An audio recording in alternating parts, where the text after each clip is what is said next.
Street culture. Street culture. Street culture.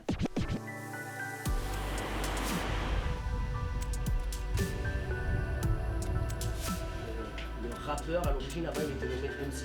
C'était vraiment un maître de cérémonie à l'origine. Je suis avec l'association Connexion WH et on est en train de faire des ateliers écriture pour les jeunes, pour leur apprendre un peu le rap, comment on écrit, la culture un peu hip-hop. On va les faire chanter en studio, on va leur montrer le mixage, tout le travail un peu de l'ombre, quoi.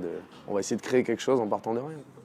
On fait tout ce qui est atelier d'écriture, atelier graffiti, on essaye de faire des concerts et de travailler avec pas mal de partenaires, vraiment pour développer la culture urbaine. À l'intérieur, après, il y a pas mal de petits groupes locaux qui viennent de chez nous, où c'est qu'on essaye justement de les faire jouer dans pas mal de petits bars, de petits concerts et tout ceci. Et après, il y a vraiment le noyau dur, on va dire, où c'est que ça a été créé avant tout, parce que c'était une bande de potes qui faisaient de la musique, qui se sont réunis vraiment pour faire plus qu'un. Remplis-toi bien la panse, on s'en fout de ce que les gens peuvent penser. Ici, ce qu'on aime, c'est gravier. On est quoi? Dans le pays du canard, donc c'est bien vrai, vive le gras. Et je le récrie bien fort. Je pense que l'écriture est un bon outil d'expression, tout simplement. Les jeunes entendent beaucoup parler du rap, voient beaucoup d'artistes de rap, mais je voulais leur faire comprendre qu'il y a une démarche derrière. Il y a un travail d'écriture, mais on n'est pas obligé d'être pris littéraire ou autre chose pour pouvoir s'exprimer. Et donc, je voulais leur montrer qu'avec leurs propres mots, ils peuvent aussi faire des créations sympas.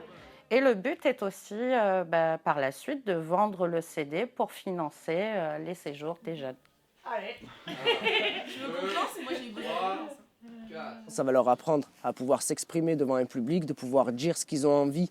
Il y a des personnes qui sont énormément renfermées, qui n'osent pas parler, qui n'arrivent pas à communiquer. Ils vont pouvoir comprendre qu'ils peuvent communiquer avec leurs feuilles justement et pouvoir vider leur sac à l'intérieur. Je pense qu'ils peuvent se découvrir des talents qu'ils ne pensaient même pas avoir, quoi.